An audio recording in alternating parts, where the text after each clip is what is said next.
In this lecture, we're going to look at how social and emotional development continues in adolescence. So we've already taken a look at early and middle childhood, but as we go into adolescence, we're going to look more at the importance of peer relationships. We're going to talk about cliques, um, and friendship and bullying, and some things that are specific to the adolescent period of development. We're also going to talk about changing relationships with parents, Erikson stages that happen in adolescence, and the stages of moral development. So let's get started. So we talked about how peer relationships became increasingly important in childhood, but when kids move from middle childhood into adolescence, that importance just grows. And friends, by the end of adolescence, friends have become more the primary source of validation and influence, rather than family. Not that family doesn't still play a role, because they do, but a lot of self-esteem factors come from peers at this point. So obviously then that leads us into the role of peer pressure, specifically, peer pressure is not always negative. So it could be supportive, where, pressure from your peers is causing you to excel in academics, or, try new activities or things like that. But it can also be negative, where it's leading you into risky behaviors like substance abuse. So, homophily is the tendency to bond with peers that are similar to you. And this is a pretty universal human trait, but we see this really emerge in adolescence. So, it's like the whole birds of a feather flock together thing, to where, you're going to bond with other people that have the same interests, have the same value, have the same background, and are similar to you. So this is where you see the formation of cliques in high school and middle school, where you have these tight-knit peer groups, and a lot of times they're based on shared traits or shared interests. So, we all know the stereotypes of, like, oh, that crowd, those are the jocks, and those are the theater kids, and those are the math kids, or whatever, and we have these cliques. And they're not always negative. Pros of cliques and homophily is that it gives students or adolescents a sense of belonging, a sense of identity, a sense of validation. But there's also cons, and I'm sure that you have seen these in the real world, where you have exclusion. So if you don't fit into a group, you're going to have a hard time. And also the conformity, the pressure to conform. So, that if you're in this group, you've got to act like everyone else. You can't really be yourself. You've got to fit the norm of that group if you want to stay in the group. But this is a big part of typical adolescent development, is this tendency to group by interests. There's been some interesting research on peer relationships in really going from middle childhood up through adolescence. And they did this research that was this sociometric assessment. And so they asked students to name 3 classmates they liked and 3 they didn't like. So for younger kids, it was, who would you want to play with? Who do you not want to play with? And, or it was, who would you want to hang out with, or who do you not want to hang out with? And the researchers basically came up with 5 categories of students. Okay? And so popular students had many people put their name as someone they want to be with. Rejected students had many people put their name that they didn't want to be with. Neglected students just weren't mentioned at all. Nobody put that they really liked them. Nobody put that they really disliked them. They just weren't mentioned. They were kind of under the radar. Controversial students were, some people really liked them, some people didn't. And then average, or where, they had a mix. There was neither extreme. So why is this important? What does this mean for us? Well, you've probably seen these patterns play out in classrooms, right? You've seen these kind of different groups of kids.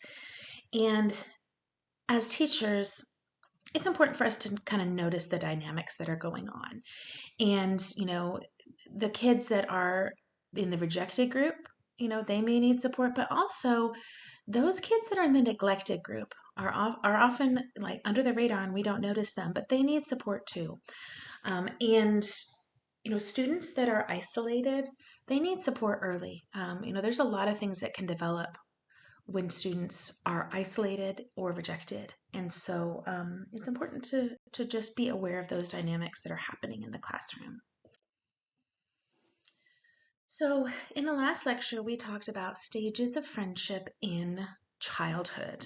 And we talked about how it was you're my friend if we just happen to be playing together, you're my friend if you do something for me, and then it had moved into the more reciprocal, like friends do things for each other, but it has to be even, like I do something for you, you do something for me. So in childhood, it's really a lot about like fairness. Adolescence moves into the next stage, which stage is called the intimate and mutual sharing stage.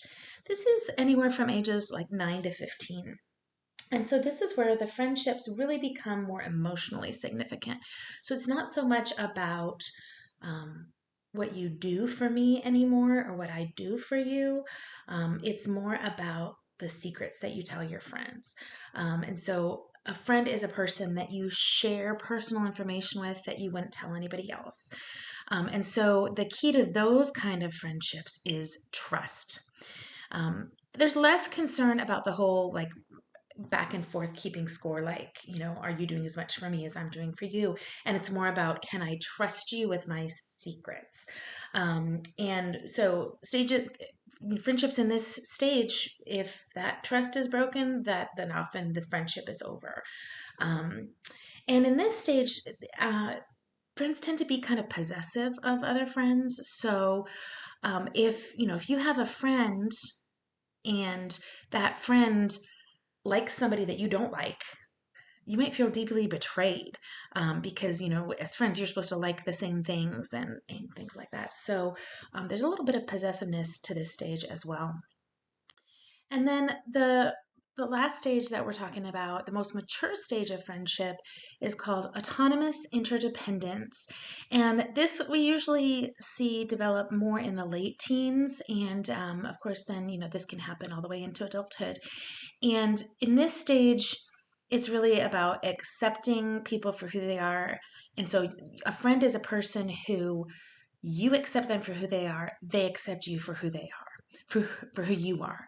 And it's okay if you have some differences in opinion or interests. You can still be friends even if you don't agree on everything, or if you're not in the same clique or whatever. And it's less possessive. So this, you reach the understanding that it's okay if my friend has an interest that I don't share, or if my friend has another friend. It's not a betrayal. Okay, something important to talk about in adolescence, really childhood and adolescence, but is bullying. Um, I think, most people would agree that bullying is a big problem. And so what exactly is it? How do we define it?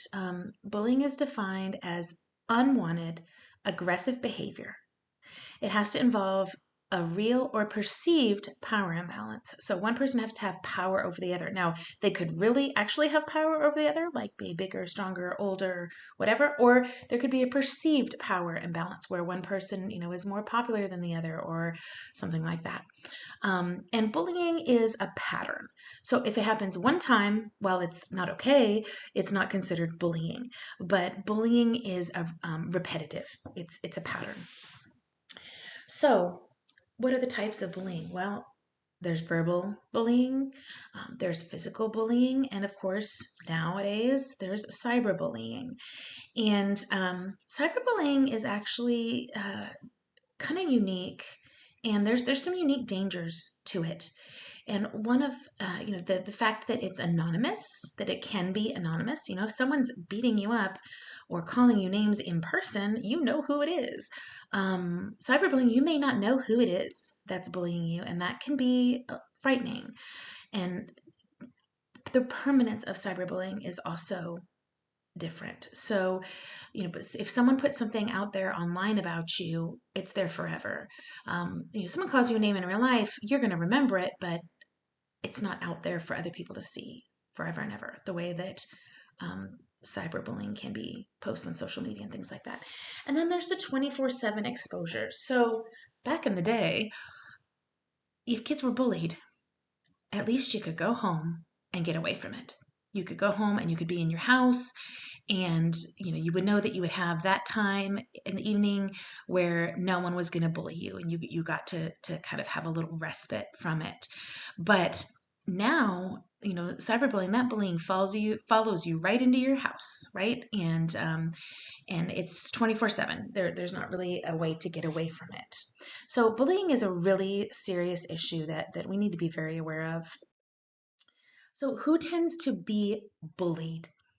Well, it's vulnerable populations. It's students with disabilities. It's students who are socially isolated. So when we talk back about those, the students that are negatively viewed or the students that are ignored, students that are perceived in some way as different for whatever reason, because of appearance, because of traits, whatever it is, but students who are perceived as different. And then students that have low self-esteem or have body image concerns, sometimes those are students who are bullied. Now, who does the bullying? That's another good question.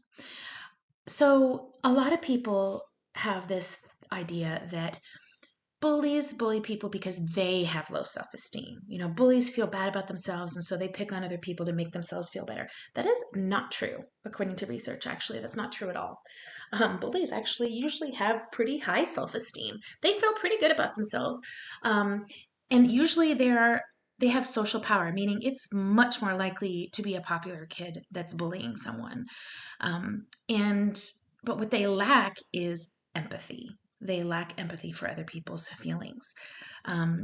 So, what are some warning signs that as educators we can be aware of and look for to see if bullying is taking place? Obviously, injuries, lost belongings, school avoidance when a kid doesn't want to go to school, mood changes, a change in grades, withdrawal, self-harm signs. And it's really important that you as a teacher try to recognize those signs early and that you document what's going on. Don't ignore it, and intervene in a supportive way. You want that child who's bullied to know that they don't have to handle it by themselves, that they've got someone in their corner that's going to help them out. Okay, so another big issue in adolescence is changing relationships with parents. And we're going to talk a little bit about autonomy and independence when we talk about Erikson's stages. But adolescents are dealing with a need for autonomy. They're becoming more independent, but they still have that need for attachment to their parents. So they're pushing for independence, but they still need emotional security, and this can result in a lot of conflict. And that's why, when we think about teenagers, there's always the cliche about teenagers fighting with their parents. So there's conflict around curfews, there's conflict around friend choices, on school performance, on expressing your identity, how you look, things like that. And it all has to do with that push and pull between wanting to be independent and separate yourself from your parents, but also still craving that security. There's a phenomenon that happens usually in late adolescence called soiling the nest. And this is where adolescents are preparing to go out in the world as adults. Maybe it's before they're preparing to go to college or, move off, to do a job or whatever it may be, but they're preparing themselves to become adults. And so they may become intentionally very difficult or defiant as a way of emotionally preparing themselves for that separation. Because if everything's great with their parents and everything feels wonderful at home and it's just so comfortable and great, then it's harder to leave. And so you see subconsciously late teens will do this, like I'm going to make things difficult so it's easier for me to leave and it doesn't hurt as much when I launch out and become independent. And that's very normal. Okay, so let's talk about this stage of development. So we've talked about the Erikson's stages. So in adolescence, this stage is identity versus role confusion. And so here the task is that students have to develop a coherent sense of who they are as a person. So we already talked about how friends can be a big piece of that. But if they're able to successfully navigate this and figure out who they are as a person, who they want to be, then they will have a strong identity and confidence. If they're unable to figure out who they want to be and to figure out that identity, to establish that identity as separate from their parents, then we have confusion and instability and uncertainty. So when we look at this stage, there's a researcher Marcia, who looked at, based on this stage, what are 4 different statuses that you can have. And so the idea is there's 2 things you have to do. You have to explore different identities, and then you have to commit to an identity. And you have to do both of those things in order to make your way through this stage and complete this stage. So we talk about what happens with different combinations of those things. So the first would be identity diffusion. And that's where you don't explore different identities and you don't commit either. So you're just like, I don't know what I want to do, but I'm not going to think about it. I'm just going to ignore everything and just keep going the way things were, right? Then there's identity foreclosure. And that's where you've committed to an adult identity, but you never explored it and thought about it for yourself. You just let someone else tell you. So, well, my parents said I should be a doctor, so I'm going to be a doctor. Or, everyone in my family has always done this, so I'm going to do this. And I'm not going to even think about who I am as a person, right? Then we have identity moratorium. That's where you're exploring different identities, but you have not decided yet or committed to who you are. So, you take a gap year to figure things out, or you try different. You change your major 3 or 4 times, or you hang out with different groups and things like that, trying to figure out who you are. And then finally, identity achievement is where you have looked at it all, you've explored different things, and then you've committed and you've figured out who you are as a person. So that's kind of your goal, right, over in the end. But it's important to note that students can cycle through these statuses, so they may be in one stage for a while and then another and switch, and before they finally achieve it in the end. And that is very normal, and it's what this stage of life is for. So we've talked about how identity develops during this stage, how friendships mature during this stage. But another thing that's happening is moral development. So there's a very famous researcher, Kohlberg, who studied how individuals make decisions about what's right and wrong. And he ended up coming up with levels, right? And proposed that moral development goes through these levels. And it's important to note with these that it's not about the decision you make. It's not like whether you make the right or wrong decision. What makes you at one stage or another is how you're thinking about that decision. So there's 3 levels. Each level has 2 stages, so really like 6 total stages that people go through as they're developing their moral sense of right and wrong. So level 1 is called pre-conventional morality, and this is typically like ages 4 through 10. And children at this age, basically, the reason they make a decision to do something is because of the consequence. So if they're going to do the right thing, they're going to do it to either avoid a punishment or gain a reward.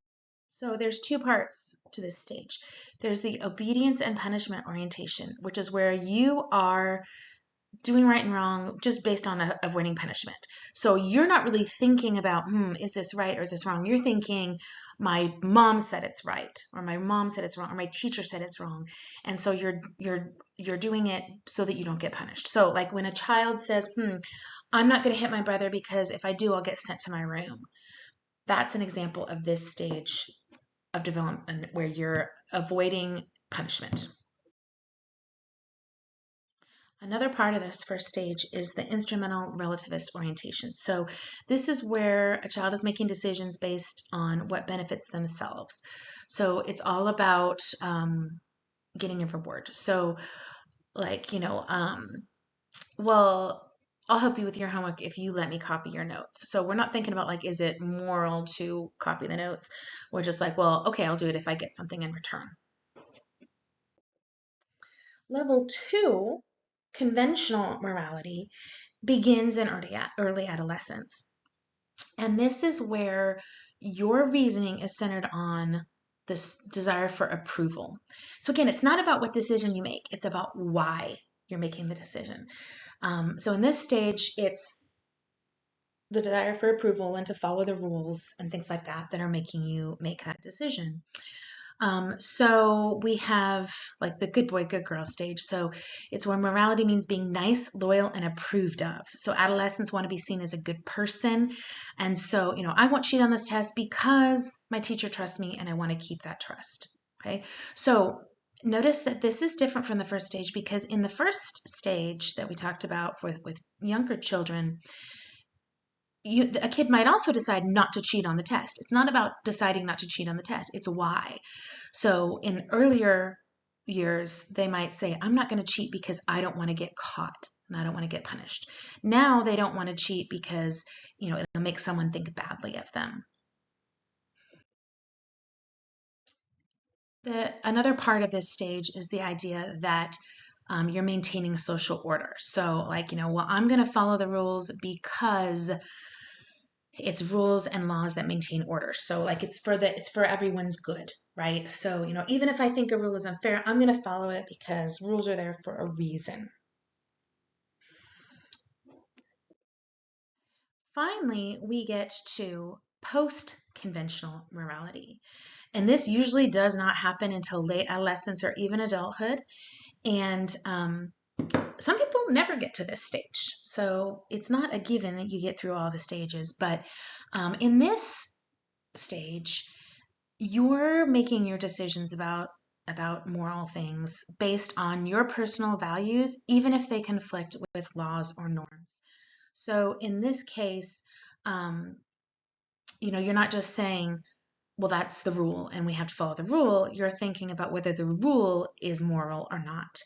So you're thinking about if the greater good and individual rights. So, well, it's illegal to download this software, but I believe that access to education should be free for all. So I don't agree with that rule, with that law or that rule. So therefore, I'm going to make the decision to download it anyways.